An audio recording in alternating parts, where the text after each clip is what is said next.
안녕하세요.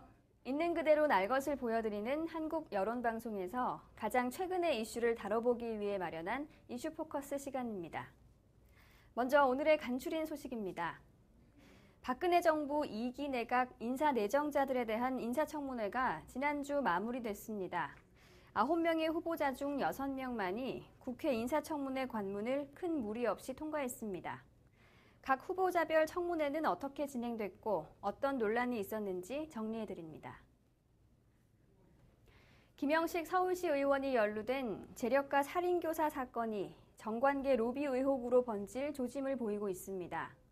이 같은 움직임은 지난 3월 살해당한 송모 씨의 금전 출납 장부에서 공무원들의 실명이 나오면서 조심스레 예견됐지만 현직 검사의 이름까지 적시된 것으로 드러나 수사당국의 칼끝이 살인사건과는 별개로 정관계 로비 의혹 수사로 향할지 주목됩니다.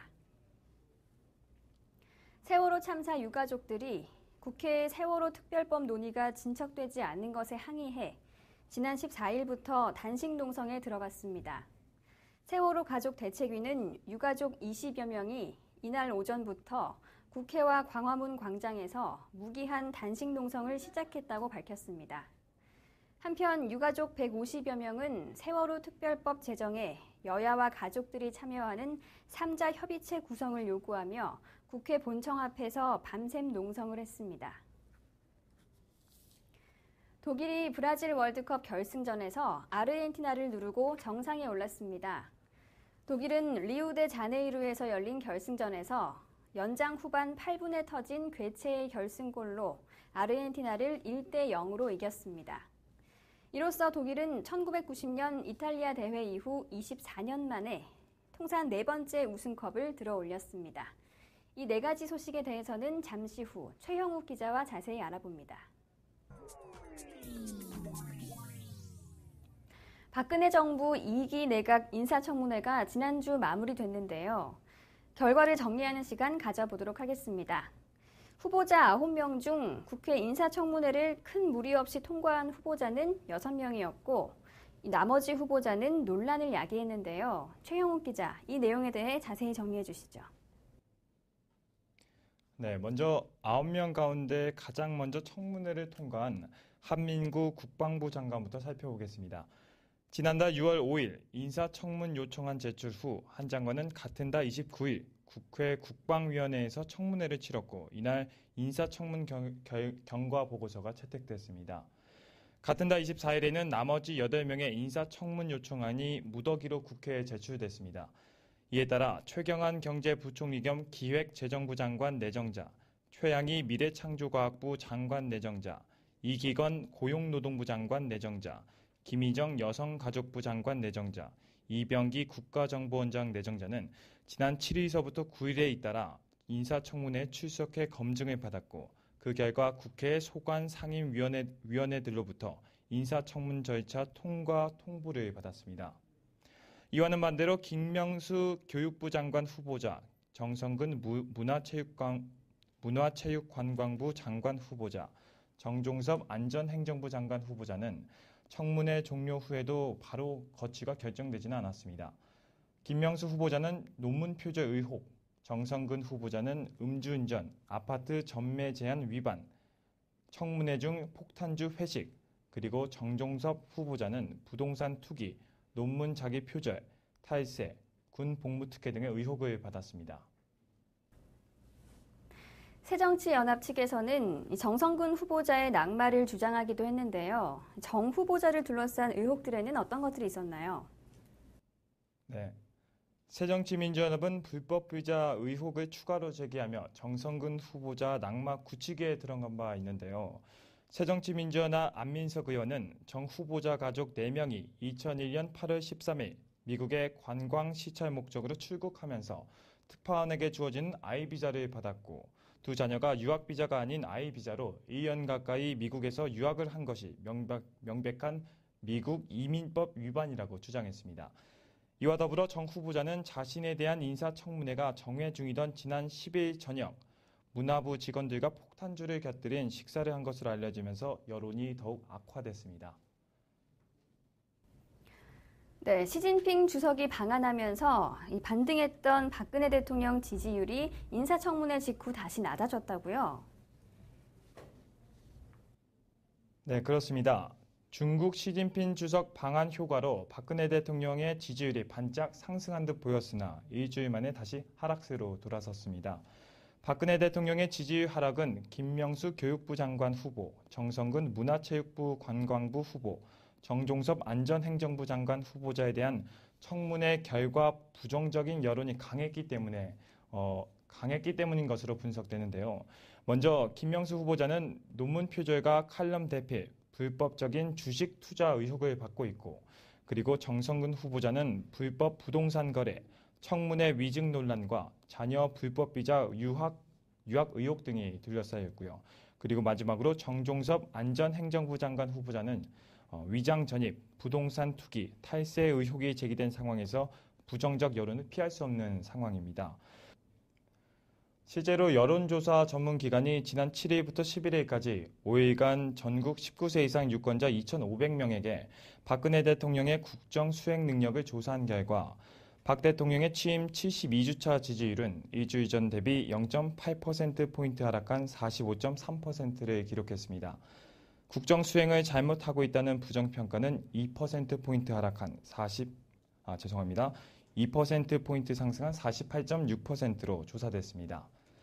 부정평가와 긍정평가는 격차가 3.3%포인트로 일주일 전 0.5%포인트보다 2.8%포인트 벌어졌습니다. 시진핑 주석의 정상회담 효과로 긍정평가가 부정평가에 거의 근접했으나 장관 청문회 여파로 다시 벌어진 것으로 풀이됩니다. 정당 지지도에서는 새누리당이 0.6%포인트 하락한 40.3%, 그리고 새정치민주연합은 0.9%포인트 하락한 29.7%를 기록했습니다. 양당 격차는 10.6%포인트로 일주일 전 10.3%포인트보다 0.3%포인트 소폭 벌어졌습니다. 이어 정의당은 4.0%, 통합진보당은 1.6%의 지지율을 기록했고 무당파는 1.3%포인트 상승한 23.1%로 나타났습니다. 이번 주간 집계는 지난 7일부터 11일까지 5일간 전국 19세 이상 유권자 2,500명을 대상으로 전화 면접 및 자동응답 전화 방식으로 휴대전화와 유선전화 병행 RDD 방법으로 조사했고 표본 오차는 95% 신뢰 수준에서 플러스 마이너스 2%포인트였습니다. 네, 박 대통령 지지율이 인사청문회 문제로 하락한 것에 대해 누리꾼들의 반응은 어떤가요? 네, 누리꾼들의 의견을 들어보았습니다. 먼저 내 자식 교육을 저런 추잡하고 무능한 인간들에게 절대 맡길 수 없다. 그리고 다른 분은 교육계에서 퇴출돼야 할 사람이 교육부 장관 후보라니 어이가 없다. 또 다른 분은 이래가지고 새누리당이 국민들에게 믿음을 얻겠는가. 그리고 또 다른 분은 저 사람 보니 문창극 후보는 양반이구만. 김명수 교육부 장관 후보자는 논문 절도 및 제자 연구비 횡령, 제자에게 칼럼 대필 등 가로채기 인생의 전형이다. 죄질은 극히 불량하므로 인사청문회가 아니라 감옥으로 가야 한다. 표절 명수, 대필 명수, 감방으로 돌아가라. 김명수, 무조건 잡아떼고 본다. 죄 지은 것보다 뻔뻔한 게 더 욕이 많이 나온다. 국민 90%가 사퇴해야 한다고 생각하는 여론조사도 있는데 국민적 신뢰를 받고 있다고 생각하니 참 한심하다. 저 정도 사람도 교육부 장관 하면 나도 하겠다. 전문성이 하나도 없다. 교육부 장관 후보자 김명수 청문회를 보고 대한민국 국민인 것이 오늘처럼 부끄러운 날이 없었다. 인사권자는 일을 하는 게 아니고 일을 잘할 수 있는 능력자를 선별하는 해안이 있어야 하거늘 요즘 일어나는 사태를 보면 참 안타까운 생각이 든다. 이상입니다. 네, 김영식 의원 살인교사 사건으로 인해 정관계 로비게이트 비화 조짐이 보이고 있습니다. 최 기자, 처음 이 사건이 보도된 시점의 내용보다 훨씬 더 많은 이해관계가 얽혀 있다면서요? 네, 그렇습니다. 수천억 원대 재력과 청부살인 혐의를 받고 있는 김영식 서울시 의원을 둘러싼 의혹이 정관계 뇌물 게이트로 확산될 조짐을 보이고 있습니다. 경찰로부터 신병을 넘겨받은 서울 남부지검이 살인교사 혐의 입증을 주력하는 가운데 김영식 의원과 연루된 것으로 알려진 이른바 철도 납품업체 비리 의혹, 철도 마피아 사건은 서울중앙지검이 맡고 있습니다.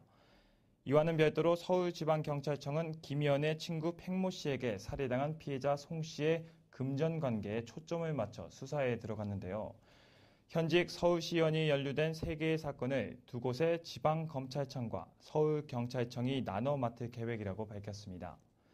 현재 살인교사 사건과 철피아 사건을 수사 중인 검찰은 사건 진행 상황에 대한 설명을 극도로 꺼리고 있는 상황인데요.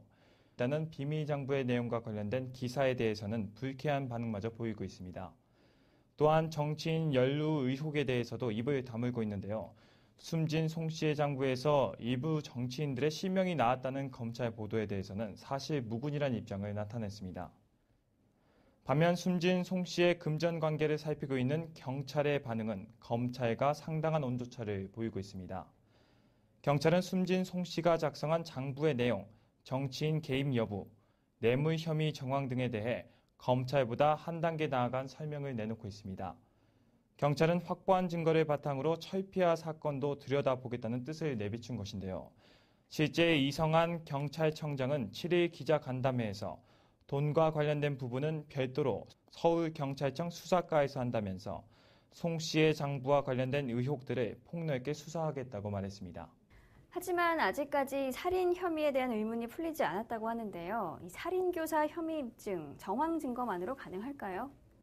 네, 총 2가지 의견으로 나눠볼 수 있는데요. 먼저 경찰의 의견입니다. 서울 강서경찰서로부터 김영식 의원 살인교사 사건을 넘겨받은 서울 남부지검은 수사 진행 상황을 언론에 공개하는 데 극도로 신중한 모습을 보이고 있습니다. 서울 남부지검은 관련 수사 기록을 지난주 목요일 경찰에서 이관받아 강력 사건을 담당하는 형사 4부장을 주임검사로 지정해 사건을 배당했습니다. 강력 사건 전담 검사도 3명을 투입했는데요. 평검사가 아닌 부장검사를 주임검사로 지정한 것은 검찰이 이 사건에 대한 비중을 실감케 하는 부분입니다. 남부지검은 수사 중인 사건은 공개하지 않겠다는 룰을 깨고 이례적으로 일주일에 2번 정도 브리핑을 할 계획이라고 밝혔습니다. 이는 즉 사안이 중대하고 관련 의혹들이 잇따라 나오면서 수사 상황을 언론에 공개한다는 의도를 품고 있다고 합니다. 다음은 검찰의 태도입니다. 검찰의 태도는 기본 입장과는 사뭇 다릅니다. 무엇보다 살인교사 혐의와 관련된 검찰은 경찰과는 다른 견해를 보이고 있습니다. 사건을 송치한 경찰은 증거가 차고 넘친다면서 김 의원의 살인교사 혐의 입증에 대해 자신감을 가지고 있지만 검찰은 한 발 물러선 태도를 취하고 있습니다. 이유는 송 씨를 직접 살해한 팽 씨의 살인 혐의 입증과 김 의원의 살인교사 혐의 입증은 차원이 다르다는 것이 검찰의 판단에서인데요. 실제 검찰 출신의 한 변호사는 팽 씨의 자백 이외에는 다른 물증이 없어 검찰의 혐의 입증을 생각처럼 쉽지 않을 수 있다며 신중한 견해를 나타냈다고 밝혔습니다. 만약 팽 씨의 자백이 경찰에서 이뤄진 사실을 근거로 팽 씨가 김 의원으로부터 살인을 사주받았다는 진술을 번복한다면 팽 씨의 진술을 뒷받침하는 다른 간접 근거가 깨질 수 있다는 의견도 있습니다. 다만 검찰 내부에서는 조심스럽게 유죄 입증에 자신감을 나타내는 견해가 힘을 얻는 모습입니다. 여대생을 청부 살해한 혐의를 받는 영남 재분 회장 부인 윤모 씨 사건에서 볼 수 있듯 대부분의 살인교사는 직접 증거를 남기지 않는 특성을 고려할 때 팽 씨의 진술과 지금까지 드러난 정황 증거들만으로도 유죄 입증이 가능할 것이라는 판단입니다. 실제로 영남 재분 회장 부인 윤모 씨의 청부 살인 사건을 심리한 법원은 직접 여대생을 살해한 윤 씨 조카의 진술이 구체적이고 신빙성이 있다면서 윤 씨에게 무기징역을 선고한 사례가 있습니다. 그리고 무엇보다 검찰은 팽 씨의 진술이 구체적이고 일관돼 증거 능력으로서의 신뢰도가 높다는 사실에 주목하고 있습니다. 여기에 검찰은 김영식 의원이 경찰서 유치장에서 팽 씨에게 쪽지를 건넨 사실도 범행을 입증할 수 있는 유력한 간접 증거로 보고 있기 때문에 유죄 입증의 가능성을 높이고 있습니다. 사건 브리핑을 맡은 이상호 남부지검 차장검사 역시 정황 증거만으로 유죄 입증이 가능한지 묻는 기자의 질문에 직접 증거가 없다고 하지만 공범의 진술이 있지 않느냐고 반문했습니다. 팽 씨가 자백을 번복하는 경우 혐의 입증이 어려울 수 있다는 우려에 대해서도 일반론적인 얘기라면서 사안에 따라 혐의 입증 방법이 다르다고 설명했습니다. 네, 검찰과 경찰 모두 이 치밀하게 수사에 돌입하고 있는 양상을 보이고 있군요. 그런가 하면 이번 수사 과정 중에 송 씨가 작성한 메일 기록부가 있다고 하는데요. 이 살인교사 동기와 연관이 있나요? 네, 한마디로 말하자면 김영식 의원 청부살인 사건은 살인교사 혐의를 넘어서 정관계 로비 의혹 쪽으로 무게중심이 이동하고 있는 상태입니다. 이를 두고 검찰 내부에서는 경찰에 대한 불만의 목소리도 들려오고 있는데요. 김영식 의원 사건에 정관계 로비 의혹이 포함이 되어 있다면 혐의 입증에 무리가 없을 정도의 직접 증거를 확보하기 전까지는 철저하게 비공개 수사 원칙을 지켰어야 한다는 것입니다. 경찰이 특수수사의 원칙인 미행성을 스스로 훼손해 무책임하게 사건을 키웠다는 비판도 같은 이유에서 나오고 있습니다. 이 때문인지 검찰은 언론의 관심이 집중된 송 씨의 장부와 관련된 질문에는 확인해 줄 수 없다는 답변만 되풀이하고 있습니다. 지금까지 검찰이 송 씨의 장부와 관련돼 확인해 준 사항은 장부의 명칭이 전부입니다. 숨진 송 씨가 자필로 쓴 장부의 명칭은 메일 기록부로 A4 용지 크기의 노트입니다. 검찰은 지난주 목요일 이 장부를 송 씨 가족으로부터 직접 받았습니다. 그러나 검찰은 장부에 정치인과 공무원 이름이 포함됐는지 여부에 대해선 입을 닫고 있습니다. 나아가 검찰은 장부에 이름이 있다는 이유만으로 수사에 나서는 일은 없을 것이라는 입장을 밝혔습니다. 장부 안에 10여 명의 정치인이 있다는 의혹에 대해서는 남부지검 관계자가 그런 말을 한 적이 없다며 신중한 보도를 당부하기도 했습니다. 네, 이상우 남부지검 경찰청장의 실제 인터뷰 내용을 저희가 발췌해 봤는데요. 장부에 대해서 수없이 많은 질문을 받았다. 장부는 메일 기록부, 목요일 날 저녁에 가족으로부터 입수해 검토하고 있다. 원칙적으로 범죄 혐의가 있으면 수사하는 게 당연하지만 장부 관련된 언론의 의혹 제기나 추측성 보도만으로는 수사하기엔 무리가 있다. 김영식 의원 살인교사 동기와 관련된 부분은 당연히 수사 대상이지만 수사 상황은 알려줄 수 없다. 메일 기록부 검토는 했으니까 내용은 알고 있지만 말씀드릴 수 없다. 명부 안에 정치인 10여 명이 있다는 기사가 나왔는데 남부지검 관계자가 어디까지인지 잘 모르겠다. 그리고 수사관들 언론 접촉을 금지했다. 남부지검 관계자가 그런 말을 한 적이 없다라고 응답했습니다. 이 정관계에 뇌물을 제공한 것이 아니냐는 의혹에 대해서는 검찰은 신중한 모습을 보이는 반면 경찰은 적극적인 태도를 보이고 있다면서요?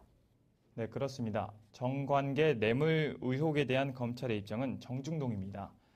구체적인 혐의가 드러난다면 수사에 착수하는 것이 당연하지만 단순히 의혹 제기만으로 수사할 수는 없다는 것인데요. 송 씨와 관련돼 지금까지 구체적으로 알려진 로비 정황은 송 씨가 김영식 의원에게 건물 중축을 위한 토지 용도 변경을 청탁했고 김 의원이 그 대가로 금품과 향응을 제공받았다는 내용이 전부입니다. 이에 대해 검찰은 이 사건의 본질은 살인교사, 지금 단계에서 뇌물이나 인허가 로비 의혹과 관련된 수사를 한다, 안 한다 이렇게 말을 할 수 없다는 원론적인 답변을 내놨습니다. 장부에 나온 이름만으로 수사에 나설 수 없다는 원론적인 입장도 재확인했는데요. 검찰은 극도로 신중한 모습을 보이고 있지만 살인교사의 동기 규명을 위해서는 송 씨와 관련된 자금의 흐름과 성격, 규모와 시기에 대한 수사가 불가피해 이 부분에 대한 수사가 진행 중이라는 분석이 지배적입니다. 이와 관련해서는 서울경찰청이 내놓을 수사 결과가 초미의 관심사입니다.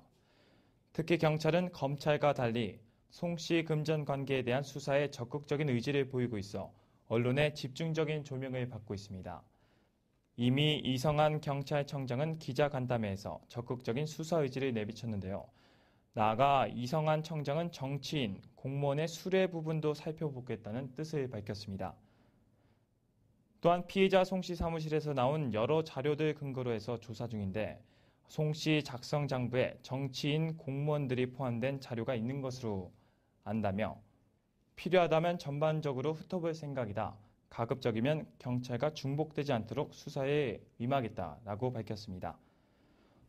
네, 그렇다면 이 철피와 비리는 김영식 의원과 어떤 관계가 있는 건가요? 네, 청부 살인 혐의를 받고 있는 김영식 의원은 철도레일 수입 납품업체 AVT의 로비 리스트에도 이름을 올렸습니다. AVT의 정관계 로비로 촉발된 이 사건은 철도공사와 철도시설공단 전 현직 임원들이 그물망처럼 얽힌 철도 마피아 의혹으로 번졌습니다. 이 사건은 비리 의혹에 열쇠를 쥐고 있는 것으로 지목된 이광재 전 철도시설공단 이사장과 철도시설공단 수도권 본부 간부가 잇따라 목숨을 끊으면서 엄청난 파장을 일으키고 있습니다. 사건을 수사 중인 서울중앙지검 특수위부는 AVT사 대표 이모 씨를 불러 조사하는 등 철도업계의 독버섯처럼 퍼진 정관계 의혹을 캐는 데 수사력을 집중하고 있습니다. 검찰에 소환된 이모 대표는 권영모 새누리당 전 수석부대변인에게 납품 청탁과 함께 수억 원을 건넨 혐의를 받고 있습니다. 검찰 조사 결과 AVT사는 2012년께부터 철도시설공단에 발주하는 궤도공사 부품 납품을 사실상 독점해왔습니다. 검찰 조사 결과 AVT사는 2012년께부터 철도시설공단이 발주하는 궤도공사 부품 납품을 사실상 독점해왔습니다. 검찰은 권 전 부대변인이 청탁의 대가로 받은 돈의 일부가 정치권으로 흘러들어갔을 것으로 보고 돈의 흐름을 뒤쫓고 있습니다. 김영식 의원도 납품 청탁의 대가로 이모 대표로부터 수천만 원을 받은 혐의를 받고 있습니다. 김 의원은 AVT로부터 돈을 건네받으면서 송씨 살인사건의 공범인 팽씨 부인 계좌를 이용했다는 주장이 검찰 주변에서 흘러나오기도 했습니다. 지금까지 철피아 수사와 관련된 검찰이 구속한 인사는 권 전 부대변인과 감사원 김모 감사관 등 2명입니다. 검찰은 유력 혐의자들의 잇따른 자살로 부담을 느끼고 있지만 수사 흐름상 김영식 의원에 대한 조사는 불가피해 보입니다. 송씨 살인사건에서 드러난 정관계 로비 정황은 김영식 의원과 관계가 있는 여야 정치인들을 긴장시키기에 충분합니다. AVT사가 김영식 의원에게 돈을 건넨 의혹은 송씨 살인사건 못지않은 파괴력을 가지고 있습니다. 두 사건 모두 김영식 의원이 연루됐다는 공통점이 있습니다. 김영식 의원에 대한 살인교사 혐의를 수사 중인 검찰은 구속기간을 한 차례 연장할 가능성을 내비쳤습니다. 구속기간 만기일은 12일 전에 수사를 끝낼 예정이었으나 필요할 경우 구속기간을 1회 연장할 수도 있다는 입장인데 이 경우 김 의원에 대한 구속기간은 22일까지 늘어납니다. 검찰은 구속기간 연장 여부를 이번 주 목요일 브리핑을 통해 구체적으로 밝힐 예정입니다. 이번에는 세월호 소식입니다.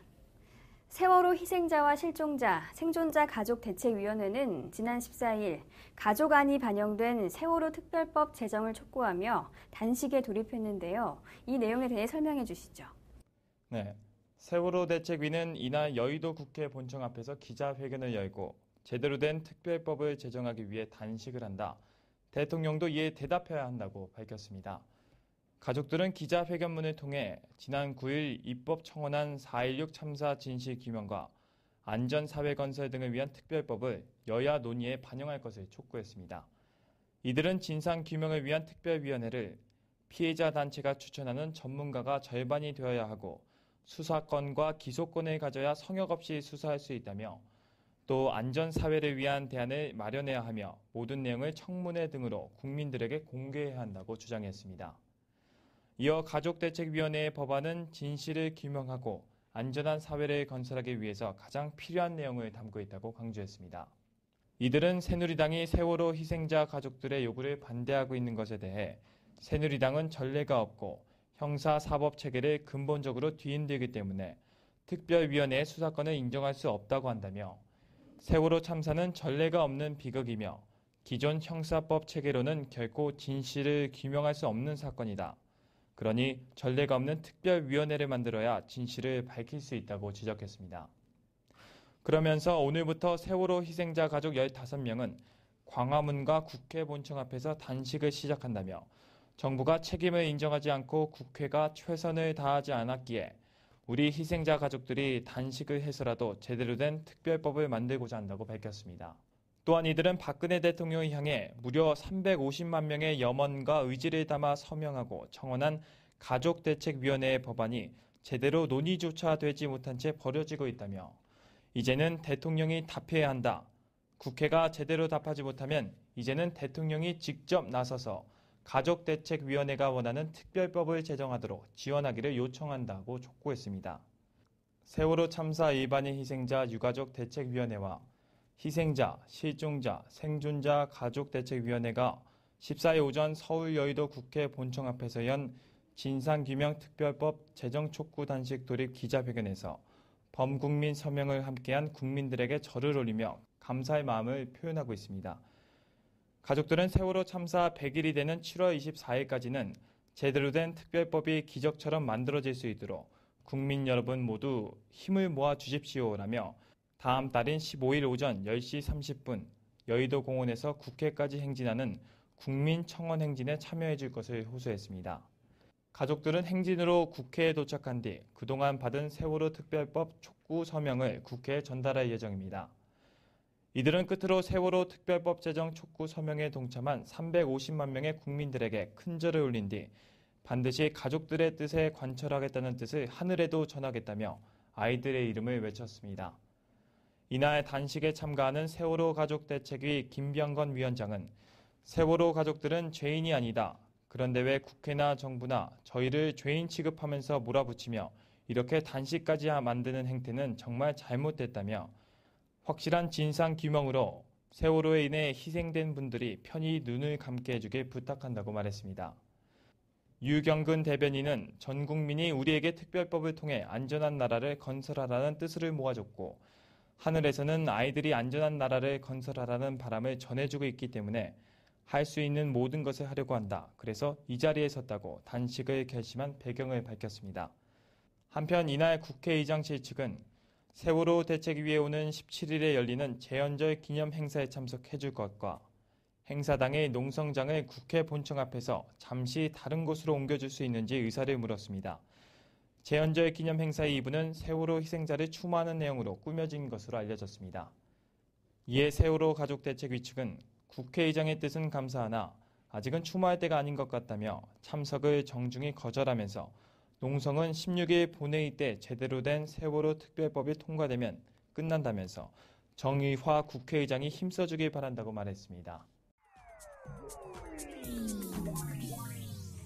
네, 한 달여간 전 세계인에게 재미와 감동을 주었던 2014 브라질 월드컵이 드디어 대단원의 막을 내렸습니다. 축구 강국이라 불리는 몇몇 나라들이 우승 후보로 꼽혔지만 결국 독일이 우승 트로피를 차지하게 됐는데요. 브라질 월드컵 결승전 최 기자가 분석해 주시죠. 네, 독일이 1990년 월드컵 우승을 24년 만에 재현했습니다. 이번에도 결승에는 아르헨티나를 1대0으로 꺾으며 2014 피파 브라질 월드컵 정상에 올랐습니다. 전차군단 독일이 연장 승부 끝에 아르헨티나를 따돌리고 마침내 월드컵 우승 트로피를 손에 쥐었는데요. 월드컵 4회 연속 4강 진출의 끝에 이른 결실이었습니다. 이번 월드컵에서 많은 전문가들이 독일의 승리를 점쳤던 게 사실인데 사실 독일은 고전을 면치 못했었습니다. 아르헨티나는 역습에 많은 선수가 가담하지 않으면서도 리오넬 메시와 에세키엘 라베치가 위협적인 돌파로 효과적인 공격을 진행하였기에 쉽지 않은 경기였다는 분석이었습니다. 때문에 점유율은 독일이 가져가면서 득점 기회는 아르헨티나가 만드는 양상으로 경기가 전개됐었습니다. 전반 22분에는 토니 크로스가 헤딩 패스 실수로 곤살로 이가인에게 골키퍼와 바로 맞서는 완벽한 득점 기회를 제공했지만 이과인의 슈팅은 빗맞으며 유효 슈팅조차 연결되지 못했습니다. 아르헨티나로서는 큰 아쉬움이 남는 순간이었습니다. 독일은 전반 막바지에 결정적인 득점 기회를 연달아 맞이했습니다.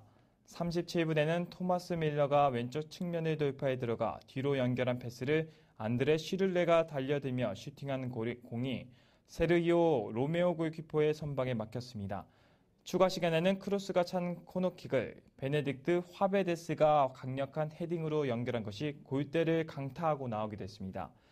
전반을 0대0으로 마친 두 팀은 후반 들어 더욱 팽팽한 맞대결을 이어갔는데요. 그렇지만 독일은 공격이 다소 무뎌지는 모습을 보였었습니다.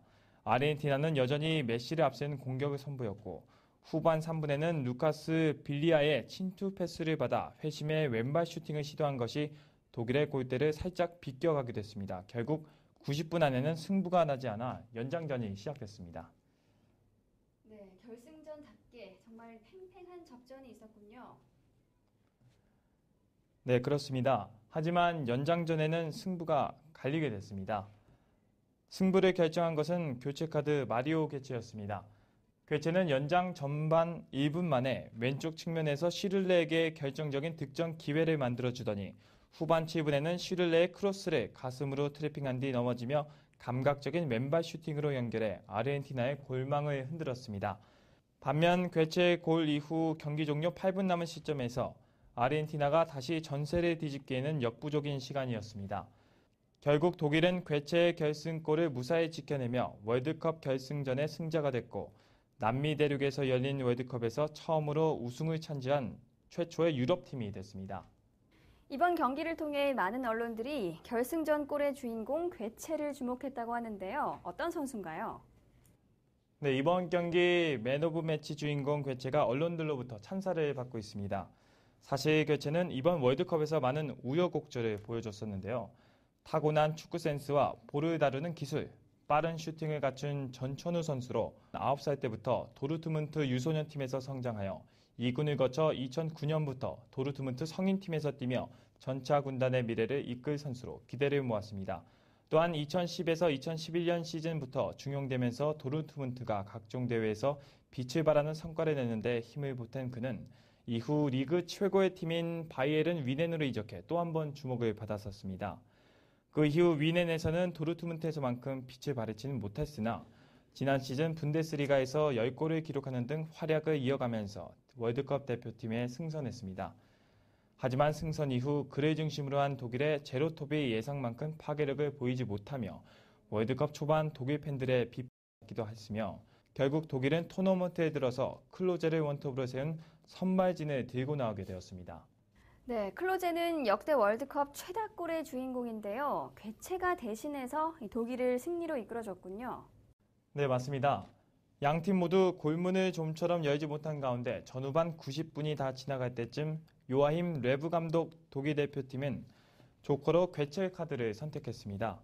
후반 43분 미로슬라프 클로제와 교체 투입된 괴체는 연장 후반 8분 안드레 슈얼레의 크로스를 받아 절묘한 가슴 트래핑에 이은 왼발 슈팅으로 아르헨티나 골망을 갈랐습니다. 결국 이날 결승전에서 괴체는 특급 조커 임무를 완수하면서 자신의 진가를 확인시켰습니다. 독일의 비밀병기 괴체를 투입한 레브 감독의 용병술이 참 돋보였던 경기였군요. 네, 그렇습니다. 드디어 요아킴 레브 감독이 명장 반열에 오르는 영광을 거머쥐게 되었습니다. 프라이프루크 등 분데스리가 팀과 스위스 클럽에서 선수 생활을 한 레브 감독은 1994년 스위스 빈터투르에서 유소년 팀을 맡아 지도자의 길을 걷기 시작해서 이듬해부터 슈투트가르트에서 코치로 활동했습니다. 1996년 슈투트가르트 감독을 시작으로 프로팀을 지도한 그는 터키와 오스트리아 프로팀에서도 경력을 쌓았습니다. 그리고 1999년에서 1997년 시즌 슈투트가르트에서 독일 축구협회 포칼에서 우승을 차지하고 그리고 2001년에서 2002년 시즌에는 티롤 인스부르크를 오스트리아 정상에 올려놨습니다. 이후 빈을 거쳐 2004년 클리스만 감독 체제의 독일 대표팀의 코치로 합류하게 되었는데요. 한동안 녹슨 전차라는 오명을 썼던 독일 대표팀은 클리스만 감독 부임 이후에도 월드컵 개최국인 자국에서조차 지지를 받지 못했으나 독일 월드컵에서 탈바꿈한 모습을 보이며 3위에 올라 주목을 받게 되었습니다. 바로 그 기반을 다진 것이 클린스만 감독과 당시의 레브 코치였는데요. 이때부터 독일은 뿌리가 튼튼한 분데스리가와 산하 유소년 시스템을 바탕으로 대표팀을 꾸려 새로운 도약의 발판을 마련하게 됐습니다. 경기 스타일도 신체 조건에 앞세운 기존의 선 굵은 축구에 스페인 스타일로 통하는 티카티카를 가미한 새로운 공격 축구로 독일팀을 이끌게 됩니다. 이후 클린스만 감독이 독일 월드컵 이후 팀을 떠나 지휘봉을 이어받은 레브 감독은 유로 2008에서 독일의 준우승을 이끌어 지도력을 인정받기 시작하게 됩니다. 2010년 남아공 월드컵과 유로 2012에서 독일이 4강에 진출에 이어 이번 월드컵에서 기량과 조직력을 갖춘 대표팀을 만들어 10년간 노력의 결실을 보게 됩니다. 특히 이번 브라질 월드컵 우승의 비결은 바로 그의 용병술로 화제가 되었는데요. 마리오 괴체와 안드레 시올레의 교체 투입이 신의 한 수가 되었습니다. 사실 결승 경기 전 독일팀에 문제가 있었는데요. 중원의 핵심인 사미 케디라가 갑작스런 부상으로 인해서 선발 명단에서 빠지게 된 것이 바로 그 문제였습니다. 결국 레브 감독은 젊은 미드필더 크라머를 급하게 투입한 중원을 구성하는 전술로 경기에 나서게 됩니다. 하지만 주전 멤버의 부재는 전반전에서부터 드러나게 됐었습니다. 슈바인슈타이거, 크로스, 크라머로 구성된 독일의 중원은 메시를 중심으로 한 아르헨티나의 빠른 공격 전개에 흔들리는 모습을 보였습니다. 특히 전반 20분에는 크로스가 결정적인 패스 미스를 범하면서 위기를 맞기도 했고 전반 31분에는 급하게 투입된 크라머가 부상으로 교체 아웃되는 악재까지 겹쳤습니다. 하지만 레브 감독은 위기를 기회로 잡으며 전세를 뒤집었습니다. 레브 감독은 크라머를 대신해 공격수 슈를레를 투입하며 오히려 공격을 강화했고 이때부터 독일의 경기력이 살아나게 됐습니다. 또한 후반 막판에는 클로제를 대신해 괴체를 투입했고 이 두 가지 승부수는 완벽한 승부를 거머쥐게 됐습니다. 슈를레와 교체는 측면을 오가면서 아르헨티나를 흔들었고 결국 선제 결승골을 합작하여 독일의 우승컵을 선물해 레브 감독이 명장의 반열에 오르게 되었습니다. 네, 10년 동안 월드컵을 이끈 감독이 결국 최고의 성적을 거둘 수 있었다는 점이 우승의 요인이 아니었을까 하는 생각을 해봅니다. 자, 그럼 이제 아쉽게 패한 준우승팀 아르헨티나 팀을 살펴볼까 하는데요. 최영욱 기자, 이번 아르헨티나 대표팀이 메시를 중심으로 좋은 활약을 보였었는데요. 결국 우승하지 못했군요. 네, 최강 멤버들로 구성된 아르헨티나가 결국 우승의 문턱을 넘지는 못했습니다. 월드컵 우승 문턱에서 좌절한 알레한드로 사베아 아르헨티나 감독은 슬프지만 자랑스럽다는 말로 탱고 군단 전사들을 위로하고 준우승은 달콤 쌉싸름한 맛이라고 했습니다. 사실 이번 월드컵 결승은 24년 만에 이뤄졌는데요. 디에고 마라도나를 내세워 우승컵을 들어올렸던 28년 전 멕시코 대회 때처럼 아르헨티나에는 리오넬 메시가 있었고 또한 미 대륙에서 열린 월드컵에서 유럽팀이 우승한 적이 없다는 점도 아르헨티나의 우승에 대한 기대를 부풀리게 됐었습니다. 사베아 감독은 경기 뒤 기자회견에서 독일이 볼 점유율은 높았지만 우리의 칼날이 더 날카로웠고 더 많은 기회를 잡았었다. 하지만 이렇게 팽팽한 경기에서 찬스가 생기면 반드시 잡아서 골을 넣어야 한다며 결국 효율성의 부족에 고개를 떨궜습니다. 또한 사베아 감독은 주어진 시간이 독일보다 하루 더 부족했던 데다 4강전에서 연장전까지 소화했다며 체력의 열세에도 승부에 영향을 미쳤다고 말했습니다. 그러면서도 독일은 특별한 일을 해냈다, 축구한다는 말로 상대를 치켜 세우며 노정의 품격을 보였습니다. 네, 마라도나의 아르헨티나 이후 메시의 아르헨티나가 또 한 번 우승컵을 거머쥘 수 있을지 기대를 모았었는데요. 참 아쉽습니다. 경기가 끝난 후 메시의 표정이 매우 실망한 듯 보였습니다. 한간에는 결국 마라도나를 뛰어넘지 못했다라고까지 언급하던데요. 네, 그렇습니다. 독일과의 2014 브라질 월드컵 결승전에서 선발 출장에 120분을 소화했던 메시는 득점포를 가동하지 못하며 마라도나가 이룬 벽을 넘어서기 일보 직전에 미끄러지고 말았습니다. 마라도나는 1986년 멕시코 월드컵에서 5골을 터뜨리며 아르헨티나의 우승을 이끌었고 4년 후 출전한 1990년 이탈리아 월드컵에선 전 경기에 출전하며 팀을 준우승으로 이끌었었습니다. 물론 동료들의 도움이 없인 불가능했던 일이었지만 마라도나는 이 두 대회에서 엄청난 활약을 선보이며 역대급 선수의 반열에 올라서게 됩니다. 이와 비교하여 메시는 클럽팀에서는 유럽축구연맹 챔피언스리그, 프리메라 리그 우승을 모두 이뤄내며 더 이상 들어올릴 트로피가 없을 정도로 많은 우승을 가졌지만 유독 대표팀과는 인연이 없었습니다. 때문에 이번 월드컵은 그가 대표팀에서 부진하다는 편견을 날려버릴 수 있었던 절호의 기회였던 셈인데요. 이번 결승전이 열리기 전까지 아르헨티나 대표팀이 터뜨린 7골 중 4골을 터뜨렸고 첫 경기부터 16강전까지 4경기 연속 경기 최우수 선수로 꼽히며 마라도나를 넘어설 준비를 마쳤지만 결국 준우승에 그치며 실망감을 금치 못했습니다. 실제로 메시는 월드컵 최우수 선수에게 주어진다는 골든볼을 거머쥐었지만 인터뷰에서 나는 월드컵을 들어올리고 싶었다. 골든볼은 내게 아무런 의미가 없다라고 거듭 아쉬움을 표출하며 준우승에 대한 아쉬움을 드러냈습니다. 네, 다음은 브라질 소식입니다. 개최국으로서 굴욕적인 경기 결과를 보여 심지어 선수들 몸값이 줄었다는 분석이 나왔다고 하는데요. 최 기자, 자세히 설명해 주시죠. 네, 브라질이 자국에서 열린 월드컵에서 기대에 미치지 못한 성적을 낸 가운데 브라질 국가대표팀 선수들의 몸값이 283조 원 줄었다는 분석이 나왔습니다. 12일 월스트리트 저널에 따르면 브라질 상파울루 소재 스포츠 컨설팅 업체 플루리 콘술토리아는 월드컵 부진 탓에 브라질 국가대표팀 선수들의 몸값이 4.3% 줄었다는 분석을 내놓았습니다. 플루리는 브라질 대표팀 전체의 몸값이 2,040만 유로 감소한 4조 4,980만 유로로 추산된다고 밝혔습니다. 또 네이마르를 제외한 모든 선수들의 몸값이 줄었다고 설명했는데요. 먼저 가장 몸값이 많이 떨어진 선수는 최전방 공격수로 가장 많은 비난을 받았던 프레드가 차지했습니다. 프레드의 몸값은 630만 유로에서 530만 유로로 15.9% 줄었습니다. 다음은 세자르 골키퍼인데요. 칠레와의 8강전에서 승부차기 승을 올려 영웅이 됐다가 4강전에서 독일팀에 7골이나 먹어 망신을 당했던 훌리오 세자르 골키퍼의 몸값도 15.6% 급감한 290만 유로로 책정됐습니다.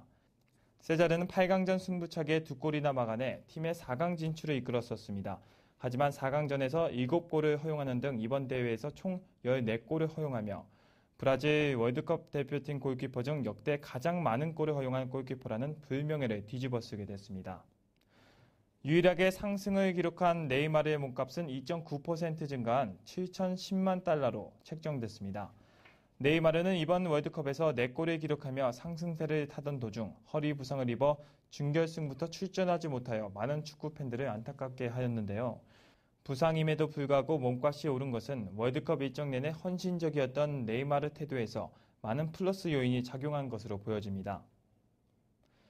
플루리는 이번에 추산한 선수들 몸값은 한 팀이 다른 팀으로부터 선수 한 명을 영입하는 데 투자해야 하는 금액이라고 설명하고 선수들의 몸값을 나이, 기술, 체력, 몸 상태, 경기의 흐름을 바꿀 수 있는 능력 등 여러 요인을 고려해 측정했다고 밝혔습니다.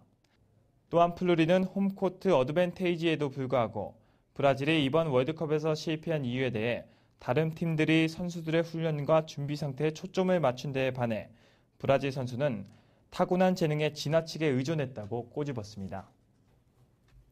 네, 브라질이 개최 강국으로서 그리고 축구 강국으로서 결과까지 좋았더라면 하는 아쉬움이 남습니다. 이 패전 요인을 이 개개인의 재능에 지나치게 의존했다라고 하는데요. 삼바 축구의 미래, 전망은 어떤가요? 네, 사실 과거 브라질 축구는 정말 화려했습니다. 공격수와 미드필더는 물론이고 수비수, 심지어 골키퍼까지 개인기가 출중했었습니다. 보는 사람들로 하여금 저절로 흥이 나게 만드는 브라질의 삼바 축구는 어느덧 브라질을 상징하는 단어가 됐었죠. 하지만 이번 2014 브라질 월드컵에서 보여준 브라질의 축구는 그냥 다른 팀과 별반 다를 게 없는 흔한 축구였습니다. 그래도 혹시나 하면서 간절하게 우승을 염원한 브라질 팬들은 희망을 품었었는데요. 결국 독일과의 준결승 그리고 네덜란드와의 3, 4위전에서 브라질이 대패하자 슬픔의 눈물을 흘리고 말았습니다. 언론에서는 영원한 우승 후보라는 말이 무색할 만큼 현재 브라질 축구는 공수에 걸쳐 총체적 난국에 빠졌다고 밝혔는데요. 과거 삼바 축구를 대표했던 펠레와 가린샤부터 시작해 1990년대 이후에는 호마리우, 베베토, 호나우두, 아드리아누 등 시대를 막론하고 좋은 선수들이 여러 명 있던 반면 현재 브라질 대표팀은 이렇다 할 선수가 별로 없다는 평가입니다.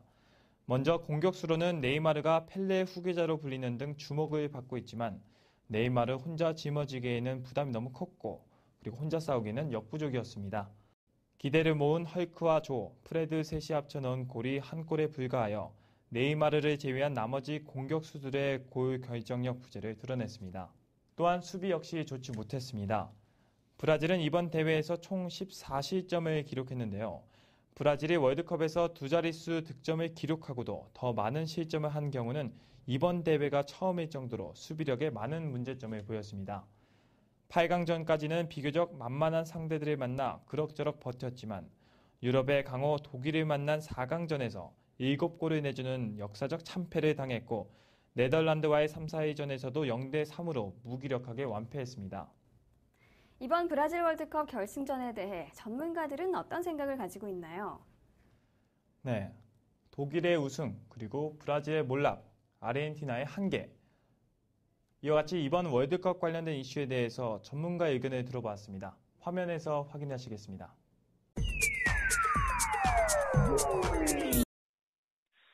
네, 브라질 월드컵이 이제 끝나게 됐는데 독일의 우승으로 이제 결국 종지부를 찍었잖아요. 예. 근데 사실 브라질 개최국으로서 브라질의 몰락이 상당히 좀 충격적이었는데 어떤 부분에서 브라질 몰락 요인을 짚어주실 수 있으신지 여쭤보겠습니다. 뭐 첫 번째로는 네이마르의 공백을 극복하지 못했다라는 것을 들 수가 있는데요. 아, 그러니까 준결승전 7대1 대패, 그리고 이 3, 4위전에서 네덜란드에 3대 0으로 패했다는 것에서 드러난 점은, 첫 번째는 뭐 조별리그에서 보았던 이 공격력이 전혀 드러나지 않았었거든요. 예, 근데 이 공격력이 드러나지 않았다는 얘기는 이 네이마르 이외에도 브라질은 우수한 공격수들이 많이 있는데 예, 이들이 자기 역할을 할 수가 없었다는 거죠. 그래서 뭐냐 하면은 브라질이 전통적으로 이 특급 선수들, 그러니까 뛰어난 이 스타 선수들하고 개개인의 기량에 의해서 이 팀플레이를 하다 보니까 예, 상대적으로 보면은 팀의 전술이나 조직력을 활용하는 공격력이 적었었고, 예, 네이마르의 공백을 팀 전술이나 이 조직력으로 충분히 극복할 수 있는 선수들이 있었음에도 불구하고 예, 브라질은 우리가 보통 얘기하는 이 플랜 B를 준비하지 않았다는 거죠. 예, 그래서 이 네이마르의 공백이 그대로 드러날 수밖에 없었었다. 이런 점 하나 들 수가 있겠고요. 예, 그리고 우리가 흔히 얘기할 때 뭐 이 다비드 루이스처럼 브라질의 이 수비 라인도 뭐 세계적으로 유명한 선수들이 즐비한데, 예, 이 독일전에서의 충격의 그 패배를 극복하는 것이 쉽지는 않았던 것 같아요. 독일전에서 첫 번째 골 이후에 전반에 많은 골을 연달아 내줬을 때에 예, 특히 이 다비드 루이스 같은 경우에 중앙 수비에 굉장히 허점을 많이 보여줬었고, 네, 이런 이 수비에서의 공백이 네덜란드전에서도 그대로 이어졌던 것을 보면은, 네덜란드전에서 이 명예회복에 도전을 했지만 예, 브라질이 역사적으로 브라질이 겪어보지 못했던 그런 참패를 겪었다는 것이 네. 선수들에게 또 많은 부담이 되었다고 봅니다. 아, 네, 알겠습니다.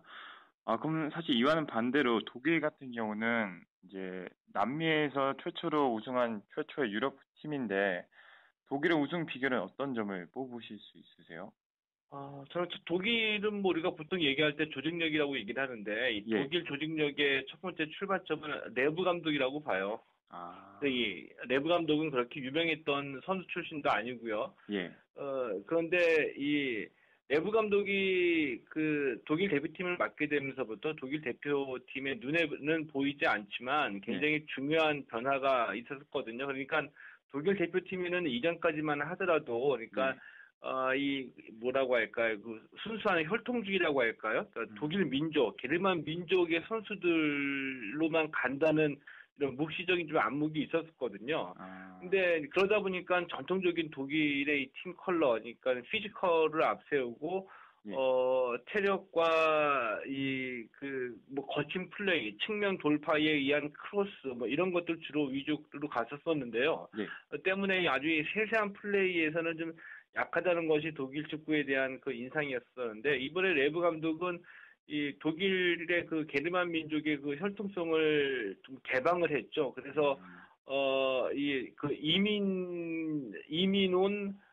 이민자 출신의 이 선수들을 많이 영입을 했죠. 아, 그러면서 눈에 띄게 달라진 것이, 우리가 지금 월드컵에서 얘기를 했던 독일의 그 패스 성공률, 예, 게르만식 티키타카, 예, 이런 것들이 종전의 그 독일 축구에서 볼 수 없었던 굉장히 섬세한 기술과 이 패스에 의한 미드필드 운영인데요. 예, 이런 것들을 한층 독일 축구를 업그레이드 시킬 수 있었던 것은 내부 감독의 조직력 완성이랑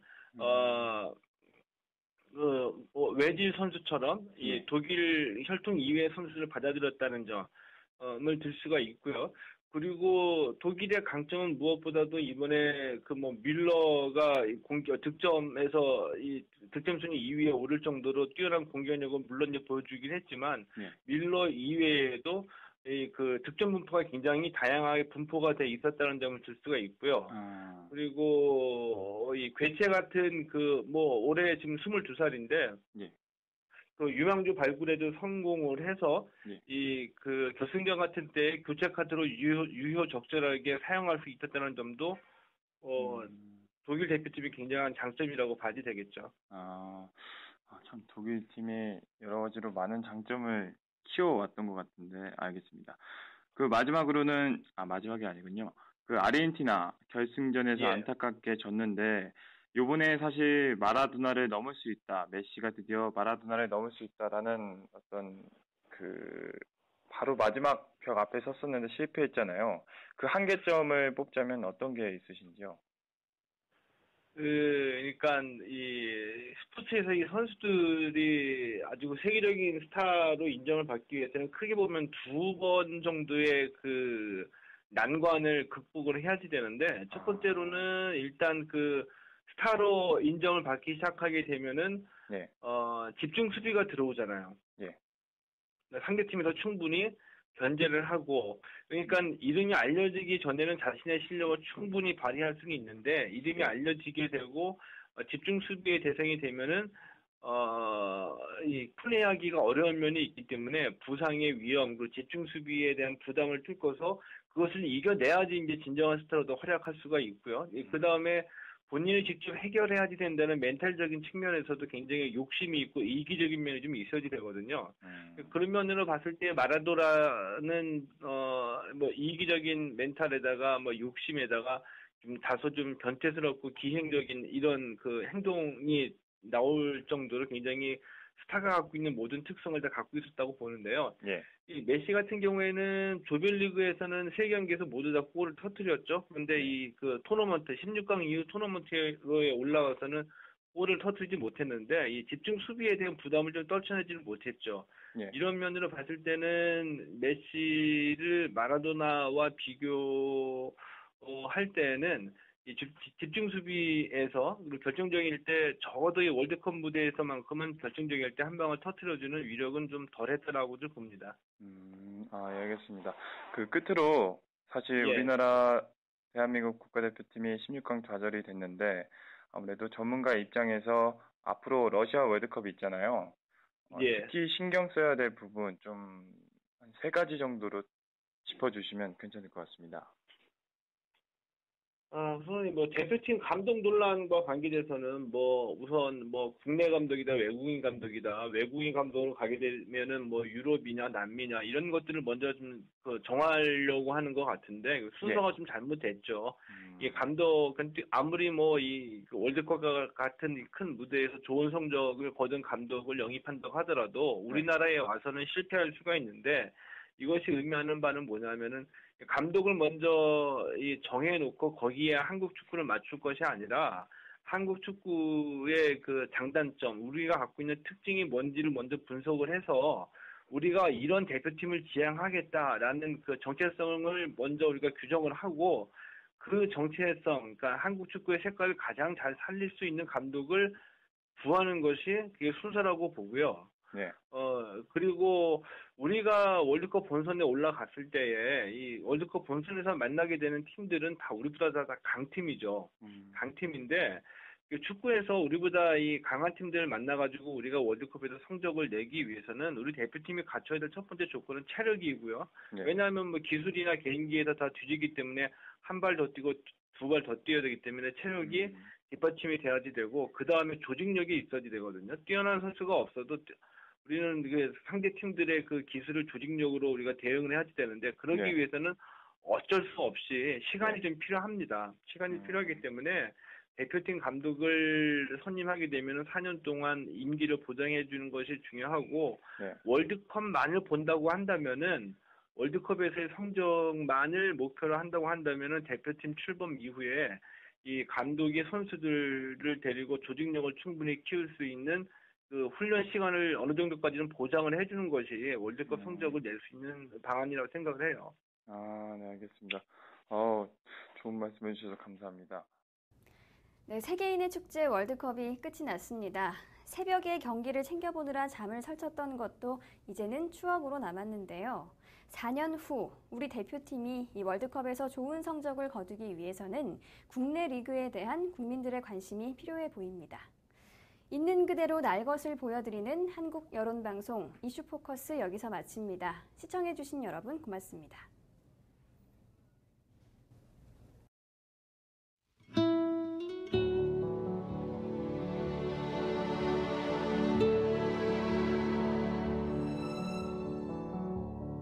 어디쯤 와 있는 걸까 가던 길 뒤돌아본다. 저 멀리 두고 온 기억들이 나의 가슴에 말을 걸어온다. 그토록 아파하고도 마음이 서성이는 곳, 슬픔도 지나고